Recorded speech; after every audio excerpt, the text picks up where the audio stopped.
Olá pessoal, tudo bem? Eu sou o professor Hudson, sou professor do curso de Psicologia da Universidade Federal de Pelotas e esta é a aula referente ao módulo 1 da disciplina de Processos Psicológicos Básicos e o objetivo dessa aula é fazer uma breve introdução à psicologia cognitiva. Né? Os processos psicológicos básicos, como eu havia dito na aula anterior, eles se compõem a partir desses elementos funcionais, né? Então é a memória, a percepção, a linguagem, o raciocínio e por aí vai. A psicologia ela é muito criativa, né? Então ela tem muitos modos de interpretar a realidade. Esses modos de interpretar a realidade, a gente chama eles de arcabouços teóricos, né? Como se eles fossem essa estrutura teórica que guia o nosso entendimento de mundo para torná-lo inteligível, ou seja, para que a gente consiga ler o mundo. A disciplina de processos básicos, ela não é uma disciplina que, do ponto de vista epistemológico, ela é generalista. Ela é uma disciplina que faz uma escolha epistêmica. Então, a gente vai trabalhar a lógica da psicologia cognitiva, que é uma matriz específica do pensamento psicológico. Ou seja, esse modelo teórico descreve o mundo a partir de um conjunto de critérios, de um conjunto de métodos científicos, de aproximações e de metáforas que são próprias desse pensamento e que não servem para outros pensamentos. Então, a título de exemplo, a psicologia cognitiva que a gente vai tratar aqui, ela é uma psicologia cognitiva baseada na teoria do processamento de informação. Essa teoria, ela utiliza de metáforas computacionais para a gente conseguir entender o processamento da mente e até as relações mente-cérebro. Né? Se a gente fosse para uma outra linha de pensamento, que também trabalha com algumas questões referentes aos processos básicos, como por exemplo a fenomenologia, a gente estaria trabalhando com outras lógicas, outros princípios, outras metodologias e uma outra forma de interpretar o mundo. O que eu quero que fique muito forte para vocês é que, apesar dessa disciplina ela fazer uma escolha epistêmica, essa escolha não é que é melhor do que outra. Né? É uma abordagem específica, contemporânea da psicologia, e a gente vai estudar ela, assim como vocês ao longo do curso vão ter a oportunidade de ver outras abordagens. Então, primeiro passo, vamos começar a definir o que é psicologia cognitiva. Primeiro, então, ela é um campo teórico, metodológico e profissional, ou seja, ela orienta práticas profissionais que tem como objetivo entender os processos mentais e como esses processos determinam o seu modo de se comportar individualmente, socialmente, ao longo do desenvolvimento em diferentes contextos. Então, a psicologia cognitiva, ela quer explicar o funcionamento do psiquismo. E, para tanto, ela tende a focar não no comportamento de modo holístico, apesar disso também acontecer, mas ela foca sobre elementos funcionais do processamento, como, por exemplo, a memória, a percepção, a sensação, as emoções, a linguagem, o raciocínio e por aí vai. Então, você pode pegar processos psicológicos muito básicos, como, por exemplo, a sensação, e processos psicológicos muito complexos, como, por exemplo, a inteligência ou a personalidade. A psicologia cognitiva, ela é uma derivação contemporânea da ciência tradicional. Né? A ciência tradicional é essa ciência hegemônica, baseada na coleta de dados, no teste de hipóteses, né? Em alguns princípios que orientam um pensamento científico que não são livres de controvérsia, né? Existem pessoas que pensam diferentes e que propõem e que argumentam de modo diferente que a ciência deveria ser feita de outra maneira. Entretanto, a psicologia cognitiva se localiza de modo muito enraizado nesse lugar mais tradicional da produção científica. E esse lugar da produção científica, ele trabalha com o seguinte preceito. A gente quer descrever fenômenos. O que é um fenômeno? Sensação. Então, a gente vai descrever o que é a sensação. A gente quer explicar esses fenômenos, que é a nossa capacidade de descrever mecanismos. Então, a gente vai descrever o mecanismo de ação, como é que isso acontece, né? Qual é o passo a passo, qual é o processo que vem antes e depois. E a gente também quer explicar as causas, né? O que causa aquilo, o que permite, possibilita com que aquilo ocorra, qual é a sua origem. A gente quer prever a ocorrência. Então, por exemplo, se eu sou um psicólogo cognitivo preocupado com processos de aprendizagem, um objetivo meu muito nítido é pensar como maximizar a aprendizagem em contextos de ensino e aprendizagem. Então, eu quero prever qual é o contexto específico, o que eu tenho que fazer, meu modo de comunicar, enfim, para maximizar. Isso é prever, regular, né? E controlar, né? Prever e controlar são coisas meio sobrepostas, né? Então, se você conhece as condições que favorecem ou que dificultam a ocorrência de alguma coisa, você pode, artificialmente, né, intervir sobre aquele ambiente, aumentando ou diminuindo a probabilidade. Então, assim, descrever, explicar, prever e controlar são preceitos muito importantes dentro da psicologia cognitiva. Né? Então, vamos cada um, e aí depois eu vou falar um pouquinho sobre a questão da funcionalidade, que é super importante. Descrever significa identificar quais são os processos básicos, né? Qual é as unidades mínimas de análise. Então, é tipo na química, eles não ficam tentando identificar quais são os elementos químicos, como é que eles se agrupam, como é que eles se formam, criam aqueles sistemas de classificação, tipo tabela periódica e tal. A psicologia muitas vezes faz algo parecido.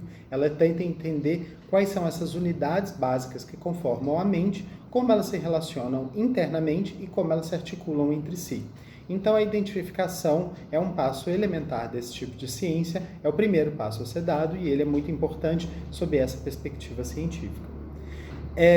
Então, identificar quais são os processos básicos que conformam a mente e determinar como eles funcionam internamente, como a sensação funciona e como ela se comunica com a percepção, com a memória, com a linguagem e por aí vai, possibilitando a construção da mente.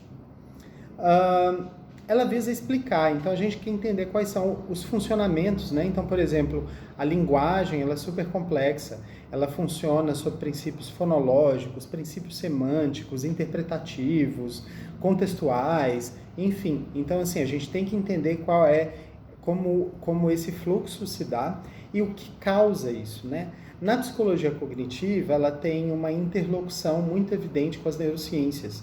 Então, muitas vezes a gente vai encontrar nos livros textos e nas pesquisas hipóteses que estão sendo defendidas dizendo que, muito provável de que essas funções cognitivas estão localizadas no corpo entendido como um princípio orgânico, né? É o seu organismo e, portanto, tem a ver com a sua neurotransmissão, tem a ver com a sua estrutura do sistema nervoso central, periférico, enfim, com estruturas específicas, corticais, subcorticais, límbicas, enfim, e por aí vai, hormonais e tal.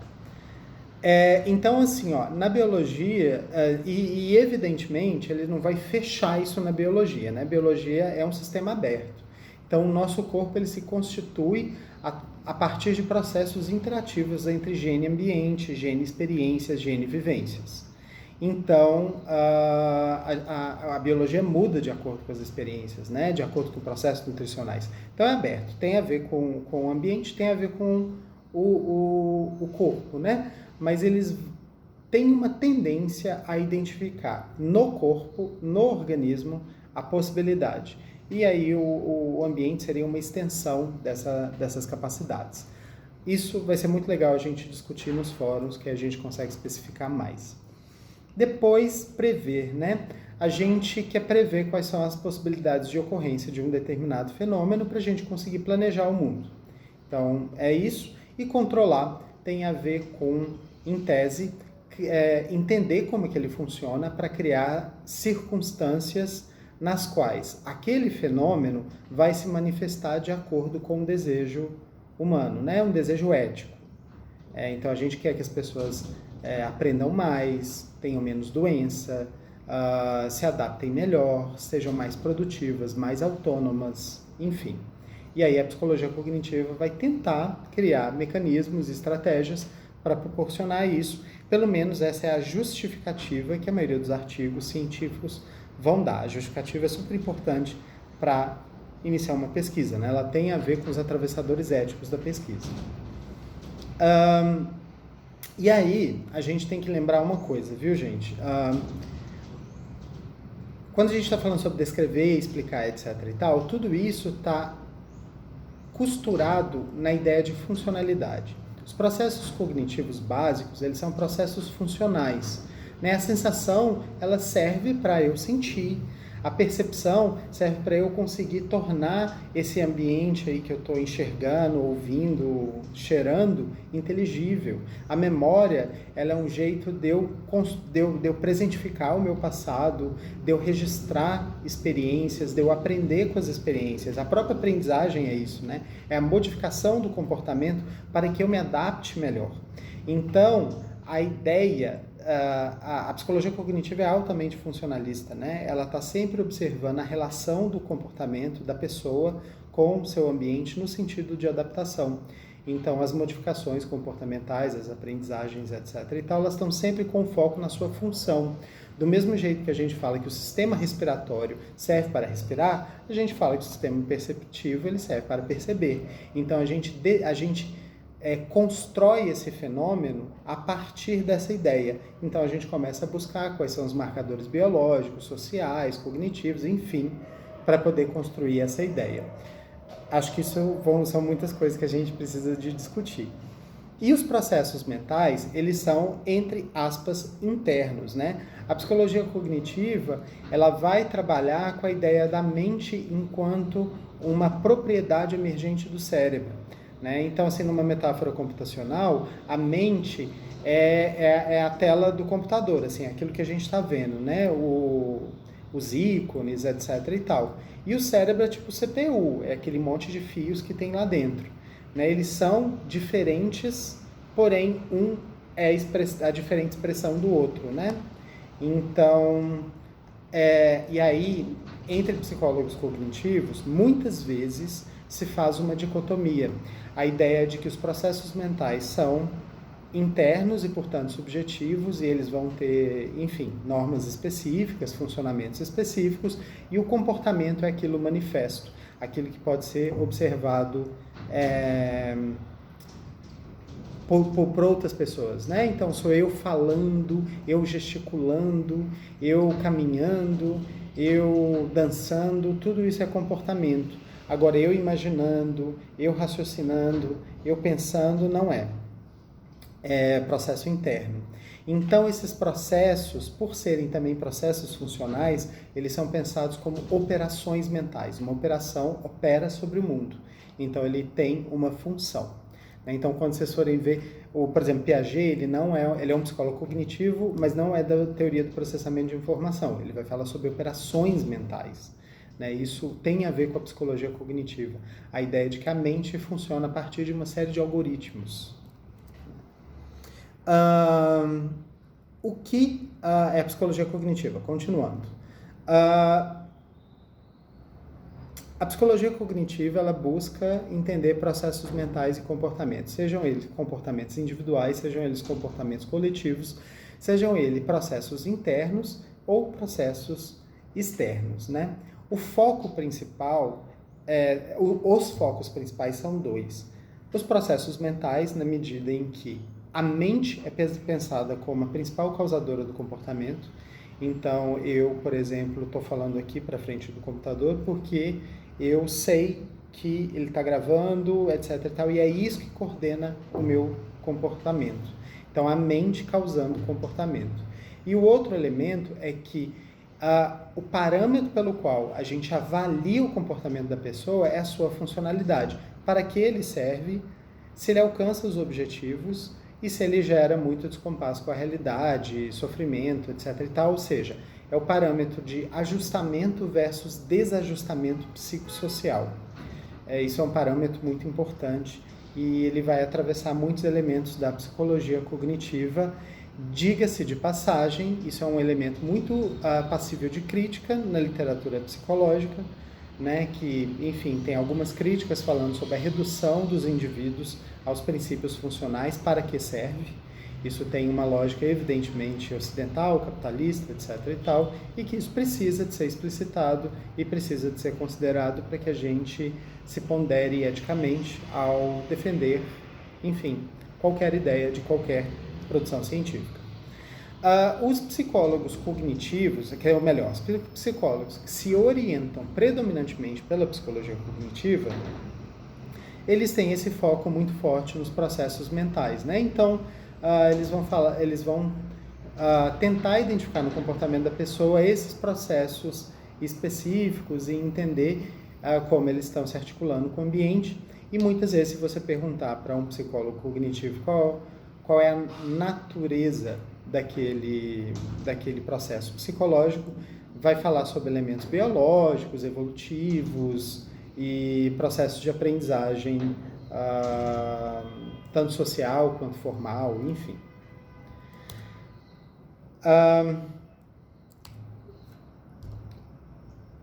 Uma outra coisa importante, pessoal, que eu falei assim, psicólogos com uma orientação predominantemente cognitiva, né? Você, ao longo da sua vida, você vai ter afinidades e isso pode mudar, você pode mudar de ideia ao longo do tempo, né? Eu mudei, eu conheço tantas pessoas que mudaram de ideia. E não é uma mudança de ideia intempestiva, né? Agora eu penso desse jeito, agora eu vou pensar daquele. Você começa a vivenciar o mundo, se experimentar no mundo e vai falando, olha, essa teoria faz mais sentido que outra. A maioria dos psicólogos acaba tendo uma orientação predominante. Ela não é uma orientação fechada e ela não deve ser. E particularmente vocês, estudantes em formação, se mantenham sempre o mais aberto possível para conseguir se relacionar com a multiplicidade de pensamentos. Isso é uma riqueza muito, muito importante da gente manter. E aí, assim, a psicologia cognitiva, como ela é uma matriz de pensamento da psicologia, ela vai criar possibilidades de atuação em qualquer campo do comportamento. Ou seja, você vai ter, por exemplo, psicólogos ou psicólogas de orientação cognitiva que vão fazer pesquisas, vão ser pesquisadores, vão ser docentes.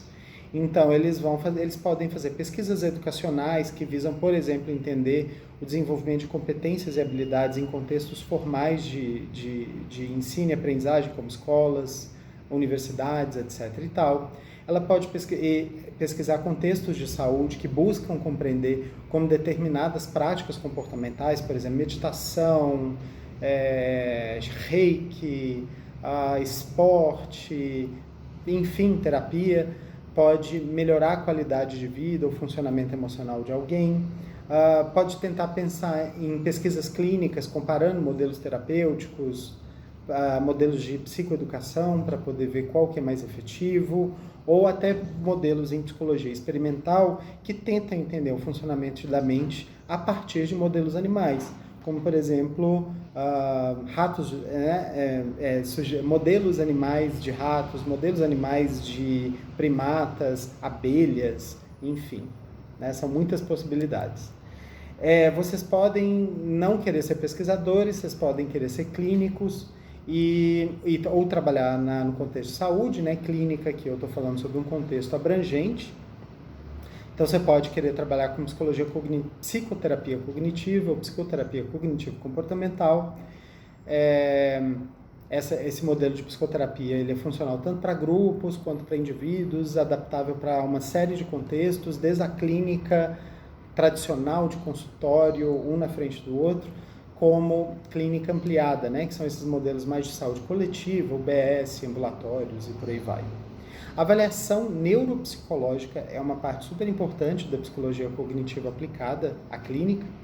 Ela tenta utilizar de uma série de instrumentos padronizados, são os testes psicológicos, para poder identificar déficits cognitivos, né, unidades funcionais, processos básicos, que estão com alteração funcional. Então, a memória, quando está alterada, a linguagem, quando está alterada, o raciocínio, quando está alterado, a resolução de problemas, quando está alterada, para poder criar um relatório, um psicodiagnóstico neuropsicológico sobre aquele paciente. E a intervenção neuropsicológica ou reabilitação é quando, por exemplo, uma pessoa em uma situação, vamos supor, uma pessoa tem Alzheimer, e aí ela começa a ter uma série de déficits, uma série de alterações na memória. E aí você consegue construir um processo de reabilitação, que é como se fosse uma terapia, mas é uma reabilitação, porque ela é ultra focada na reabilitação da memória, para que a pessoa consiga reduzir a velocidade das perdas cognitivas ou até reconquistar algumas habilidades que haviam sido perdidas. Como eu havia dito, na psicologia da educação, os psicólogos cognitivos também têm uma entrada muito ampla, eles pensam modelos de aprendizagem, modelos pedagógicos, estratégias para intensificar o desenvolvimento, né? A neuropsicologia cognitiva tem muita pesquisa sobre desenvolvimento da linguagem, desenvolvimento do raciocínio quantitativo, matemático, e eles conseguem, a partir desses dados cientificamente construídos, propor caminhos, possibilidades pedagógicas, enfim, diagnósticas, um monte de questão, em contextos para favorecer processos de ensino e aprendizagem, e até em situações onde o desenvolvimento da criança ou do adolescente é atípico, né? Então ela vai ter, por exemplo, uma dislexia, uma descalculia, dispraxia, enfim, e a intervenção neuropsicológica cognitiva, ela pode reverter, não reverter os déficits, mas criar estratégias para com que a pessoa consiga ter o mesmo desempenho naquele contexto, né? E o desenvolvimento também de modelos de avaliação, né? Então, por exemplo, você tem uma série de modelos de avaliação educacional, o PISA, por exemplo, é um deles, em que você vê a psicologia cognitiva encontrando com as técnicas de avaliação psicológica para produzir instrumental para poder fazer uma mensuração, uma medida do desempenho cognitivo em contexto escolar. Então tem muita possibilidade, viu, gente, dentro da psicologia cognitiva, mas também há nas outras. Do ponto de vista epistemológico, histórico, a psicologia cognitiva ela tem múltiplas raízes, né? Eu vou falar muito brevemente de algumas, mas a gente pode discutir nos fóruns e vai ser muito bem-vinda essa discussão. A psicologia cognitiva ela tem uma base estruturalista, né? Então ela tenta, e atomista, né? Na medida em que ela tenta pensar na hierarquia, na essência dos processos, ela tenta identificar percepção é isso, sensação é aquilo, né? Criando essas taxonomias e tentando criar uma teoria muito estruturada, muito linear, muito início, meio e fim, né? Então tem... e aí eles querem também identificar quais são as partes essenciais e estruturantes da teoria, né? Então é bem estruturalista. Ela é uma funcionalista organicista.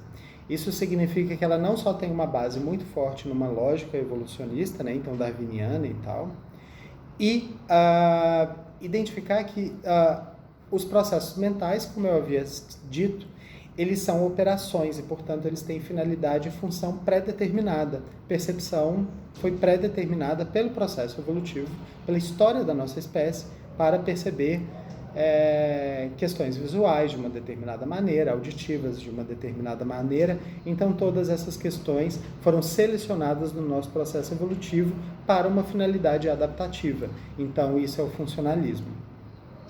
E ela também é muito nomotética e quantificadora. Essas palavras são difíceis, mas daqui a pouquinho vocês ficam tranquilos com elas. Nomotética e quantificadora, eles estão querendo, tem a ver com a universalização dos construtos. Construtos é conceito. Então, por exemplo, a percepção, a linguagem, etc. e tal, ela pertence à humanidade, à raça humana. Ela não pertence à espécie, né? Eu falei raça, que horror. Espécie humana. Isso significa, pessoal, que é universal. Então, o raciocínio todos temos, a linguagem todos temos, memória todos temos, e o que vai diferenciar uma pessoa da outra não é a estrutura do pensamento, mas o quão veloz, o quão ágil, o quão preciso. Por exemplo, a minha memória e a de vocês é igual em termos de estrutura. Tem memória de longo prazo, médio prazo, curto prazo, memória perceptual, memória de trabalho, enfim. Tem todas essas esses componentes da memória. Eu, por exemplo, tenho uma memória auditiva super boa. Então ela é muito, para mim é muito fácil reconstruir coisas que eu escuto, mas às vezes visual, para rostos eu tenho um pouco mais de dificuldade, outra pessoa vai ter mais facilidade ali, a outra mais dificuldade a colar. Então são características universais que são diferenciadas em termos de desempenho, potência, enfim. Ou seja, a gente quantifica isso, né? Mais memória, menos memória e por aí vai. Estou simplificando, viu, pessoal? Algumas tendências são muito fortes na psicologia cognitiva, principalmente essa que a gente vai estudar, tá? A ideia da evolução das espécies é absolutamente central. Então, assim, a espécie humana, ela foi selecionada pelo processo tal qual descrito pelo Darwin e, enfim, avançado em termos de detalhamento e mecanismos pelos geneticistas mais contemporâneos, mas as unidades de funcionamento da mente humana, elas foram selecionadas porque elas têm eles tiveram um valor adaptativo. Então, essas características, elas são universais porque elas nos ajudam a adaptar. A gente trabalha com essa dicotomia mente-corpo, né? A psicologia cognitiva, ela trabalha com o conceito de mente enquanto propriedade emergente do cérebro e, portanto, a gente trabalha com uma mente corporificada, de certa maneira, na medida que a mente e o cérebro são diferentes expressões, mais ou menos, de um mesmo fenômeno. Então, assim, a mente, ela tem uma raiz biológica do sistema nervoso inegável. E nós utilizamos as metáforas computacionais. A gente fala que o sistema cognitivo, ele codifica, decodifica, processa, recupera, armazena, combina, enfim, opera uma série de coisas aqui, de informações. A gente vai formando, inclusive, algoritmos para poder entender o mundo, simplificar o mundo, criar atalhos, etc. e tal. Então, a gente tem uma metáfora computacional. O CPU, que é aquela estrutura fixa ali do processador, é o cérebro. Então, assim, tem os fios, a gente tem os neurônios, tem as placas, os chips, a gente tem os lobos, as estruturas, enfim. E os programas e os aplicativos, eles seriam como aprendizagens, memórias, coisas específicas que vão sendo instaladas pela experiência. E a memória RAM, que é aquela memória de processamento, enquanto mais memória RAM, mais rápido é o processamento e maior é o número de operações que ele consegue fazer simultaneamente, é meio que a nossa memória de trabalho e, sob algumas perspectivas, tem a ver também com a nossa capacidade intelectual, ou seja, nosso intelecto, nossa inteligência, né? Tudo isso, pessoal, é extremamente controverso do ponto de vista filosófico, do ponto de vista político. Não vou aprofundar muito nisso, tá? Mas algumas outras questões importantes da psicologia cognitiva contemporânea.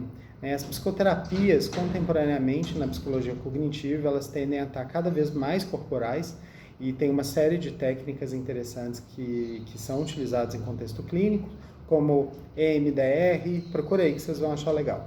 Brain Spotting, Mindfulness e ACM, que é uma abordagem made in Brasil, chama abordagem centrada na mente. As neurociências clínicas, né, que é essa tentativa de entender como o cérebro funciona em situações clinicamente relevantes, como, por exemplo, em transtornos mentais, como é que é o processamento mental, o processamento neuropsicológico, e em contextos computacionais, como a modelagem computacional ou a inteligência artificial, tão frequentes hoje em dia, por exemplo, nos aplicativos de redes sociais e tal. Algumas considerações finais para a gente fechar a aula de hoje. A aula deste módulo. A psicologia cognitiva, ela é uma ciência viva e ela é pesquisada, então ela está em processo de modificação. Então pode ter novas descobertas, né? Toda descoberta é nova. E modificações em detrimento dessas descobertas. Como toda ciência, a psicologia cognitiva, ela precisa de ser avaliada de modo crítico e não é uma crítica leviana, né? É uma crítica assim, eu não gosto. É uma crítica só opinião, né? É uma crítica que tem que ter substância, que tem que ter raciocínio, que tem que ter um empenho ali, né? A universidade é isso, né? É um empenho intelectual informado para a gente conseguir entender o mundo e entender as formas como nós entendemos o mundo. A psicologia cognitiva ela é uma matriz de pensamento, um modo de tornar o mundo inteligível. Ela não está aqui para ocupar o lugar do dogma. Então ela não é finalizada, ela não é a explicação sobre a origem de tudo, ela não vai salvar a humanidade, ela não é uma panaceia. Ela é uma maneira provisória de saber. E isso é muito legal. A história do provisório, gente, é super importante. Né? Se a gente pega a história da ciência, a gente já pensou muita coisa absurda e certamente a gente pensa muita coisa absurda agora que a gente não se dá conta. Então a provisoriedade é uma força da ciência. E existem, como eu disse, né, a psicologia ela é extraordinariamente criativa e isso é maravilhoso dessa ciência. Então a gente pode se relacionar com conceitos, objetos, circunstâncias, com a gente mesmo, de maneiras muito distintas, e a psicologia cognitiva é uma possibilidade que convido a vocês esse semestre a gente explorar um pouquinho dessa possibilidade. Pessoal, beijo, olhem o fórum, discutam o fórum, abram questões, me dêem um feedback sobre o que vocês acharam dessa aula, e até as nossas discussões no fórum ou a nossa aula síncrona. Tchau!